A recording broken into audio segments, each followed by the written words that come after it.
კლასის მენეჯმენტი და ჩართულობა. მოსწავლეთა შესაძლებლობებისა და ინტერესების გათვალისწინება კლასის მოწყობასა და მართვაში გაგვიმარტივებს რთული ქცევის პრევენციას. კლასის მოწყობა გულისხმობს გარემოში მოსწავლეთა შესაძლებლობებზე მორგებულ ინფრასტრუქტურას და რესურსებს. როგორ შეიძლება სწორად მოწყობილმა გარემომ შეამციროს რთული ქცევის გამოვლენის ალბათობა? მაგალითად, ყურადღების დეფიციტის და ჰიპერაქტიურობის სინდრომის დროს მცირე დეტალებსაც შეუძლია მოსწავლის ყურადღება გაფანტოს. კედელზე გაკრული ფერად-ფერადი რესურსები კი შესაძლოა უფრო ეფექტურად აკეთებდეს ამას. ამიტომ უნდა დავუკვირდეთ, რაზე რეაგირებს ბავშვი და ვეცადოთ სტიმულების რაოდენობა შევამციროთ. მცირე მხედველთათვის არსებობს სფერები, რომელთა აღქმაც ნაკლებად ღლის მათ და ნაკლებ გაღიზიანებას იწვევს. მაგალითად, პრეზენტაცია და ნაწერი უმჯობესია იყოს შავ ფონზე თეთრად, სხვადასხვა მანიშნებლები და დასამახსოვრებელი დეტალები კი ყვითლად. ოთახი არ უნდა იყოს ზედმეტად გადანათებული. მკვეთრი შუქი გარჩევადობას აუარესებს. ამ დეტალების გათვალისწინება დაგვეხმარება მოსწავლე მეტი ყურადღებით ჩაერთოს საგაკვეთილო პროცესში და არ გამოხატოს პროტესტი.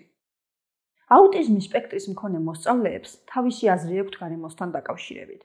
შეიძლება აღიზიანებდეთ სინათლე, სიბნელე, სივიწროვე, ციფერადე, წესრიგის სულ მცირე დარღვევაც კი. შესაძლოა აღიქვან ისეთი უნიშნელო დეტალი, რომელსაც სხვა ყურადღებას არ აქცევს. მაშინ, როცა ეტლით მოსარგებლე მოსწავლის გაღიზიანება შეიძლება გამოიწვიოს იმან, რომ თავისუფლად ვერ გაიაროს სასურველ სივრცეში, ან ვერ მიწვდეს ზედმეტად მაღლა დაკიდებულ დაფას. კლასის მოწყობასთან ერთად მნიშვნელოვანია ვიცოდეთ, როგორ მუშაობს ჯგუფის დინამიკა. შეიძლება რამდენიმე მოსწავლე ცალ-ცალკე იდეალურად იქცეოდეს, სწავლობდეს, კარგ ხასიათზე იყოს, თუმცა ერთმანეთთან კომუნიკაციის დროს მათი ქცევა შლიდეს გაკვეთილს. იწვევდეს რომელიმე გაღიზიანებას, აგრესიას და ასე შემდეგ. ამას როგორც წესი მოჰყვება ხოლმე სხვა ბავშვების აყოლიება, მასწავლებლის ემოციური გადაწვა და მწვავე კონფლიქტი. არსებობს კლასის მართვის ხერხები, რომლებიც მეტნაკლებად აგვარიდებს არეულობას. კლასთან ერთად განსაზღვროთ წესები, რომელიც სამართლიანად მიგაჩნიათ. გახსოვდეთ, რომ თუ მოსწავლე ვერ იგებს, რატომ უნდა დაიცვას წესი, ადრე თუ გვიან აუცილებლად დაარღვევს მას. თანაც გამიზნულად. შედგენილი წესების დაცვა პირველ რიგში ჩვენი მოვალეობაა. ჩვენ ვართ პატარების როლური მოდელი კლასში. წესის დარღვევის შემთხვევაში ვიხდით ბოდიშ და ვცდილობთ გამოვასწოროთ. ამავეს ვითხოვთ მოსწავლისგან იგივე სიტუაციაში. ნათელია, რა შედეგები მოჰყვება არეულობას. შედეგების შერჩევა დიდ სიფრთხილეს მოითხოვს.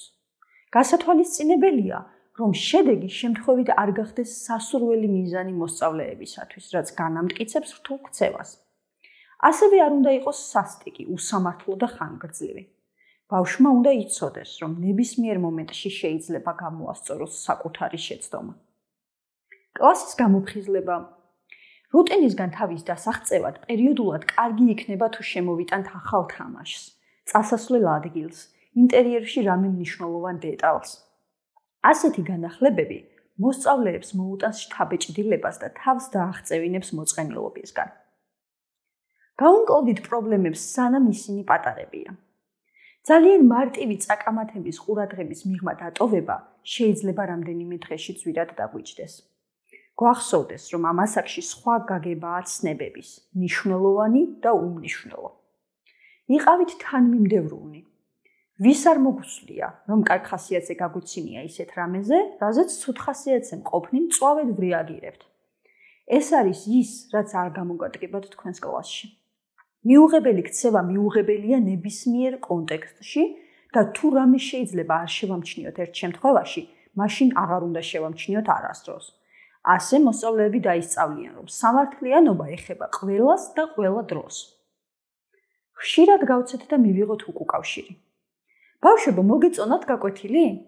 ეს კითხვა ორმაგად მომგებიან პოზიციაში ჩაგაყენებთ.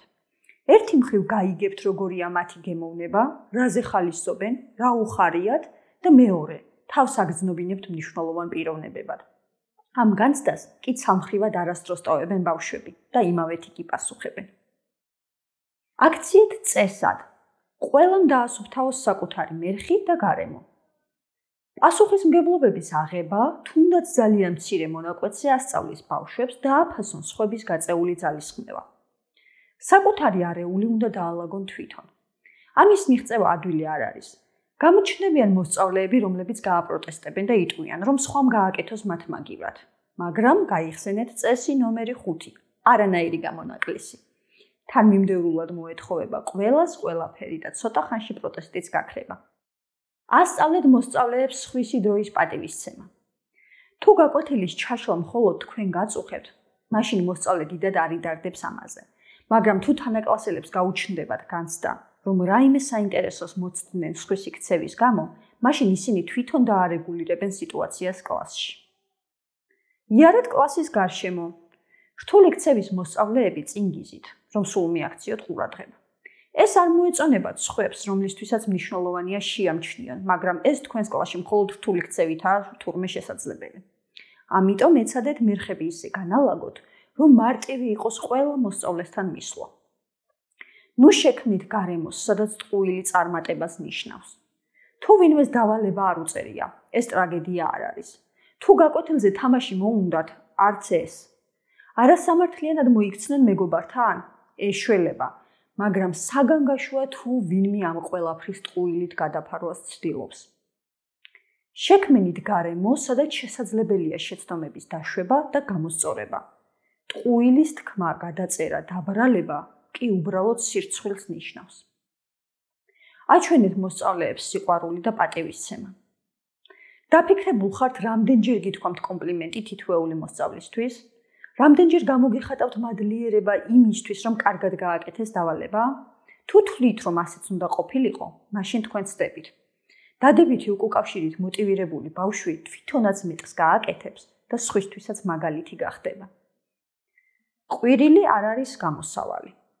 სიბრაზე რომ ყვირილით არ უნდა გამოხატოთ, გასაგებია, მაგრამ რა უნდა ქნათ თუ კი მთელი კლასი ხმაურობს და მათი ხმის გადაფარვა გჭირდებათ. შეიმუშავეთ ნიშანი, რომლის ჩვენებაც ყველა მათგანისთვის ნიშნავს, რომ სწრაფად უნდა გაჩუმდნენ და მოისმინონ თქვენი შემდეგი ინსტრუქცია. რაც უფრო ხმამაღლა დაიწყებთ მოსწავლეებთან კომუნიკაციას, მით უფრო ხმამაღალი და აგრესიული იქნება მათი პასუხი. არ აღყვეთ წუწუნს. სწავლის პროცესი მოიცავს რუტინასაც, რამდენადაც არ უნდა მოსწონდეთ ეს ბავშვებს. ისინი აუცილებლად ეცდებიან წუწუნით გადაგიბირო. თუ ამას ერთხელ მაინც მოახერხებენ, შემდეგ ყოველი რუტინული აქტივობის დაწყების წინ მოგიწევთ იგივე სატანა. წუწუნი კი არა მხოლოდ დროს გაკარგვინებთ გაკვეთილზე, არამედ მოქმედებს თქვენს მოტივაციაზეც. ამიტომ დააიგნორეთ ეს ჩვეულება და ეცადეთ განამტკიცოთ გამამხნევებელი მესიჯები. ცოტათი მოსაწყენია, მაგრამ ჩვენ ამას შევძლებთ და ექსკურსიაზე ყველას მოუყვებით. თუ ამას სწრაფად მორჩებით, მეტი დრო დაგვრჩება თამაშისთვის და ასე შემდეგ. კლასის მენეჯმენტის წესები რთული ქცევის თავიდან ასარიდებლად აქ არ მორჩენილა. ყველა ჯგუფი არის ცოცხალი ორგანიზმი და საჭიროებს ინდივიდუალურ მიდგომებს, რომლებიც ეფუძნება ორ მთავარ პირობას.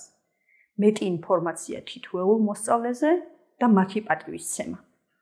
ამგვარად, ქცევის ბუნების, მისი გამომწვევი მიზეზებისა და მართვის გზების ცოდნა დაგვეხმარება გაღიზიანების და დროის დაკარგვის გარეშე უმართოთ სიტუაცია იმგვარად, რომ თავიდან ავიცილოთ ინკლუზიური განათლების განხორციელების პირველი ხელისშემშლელი პირობა, მოსწავლის გარიყვა მისი ქცევის გამო.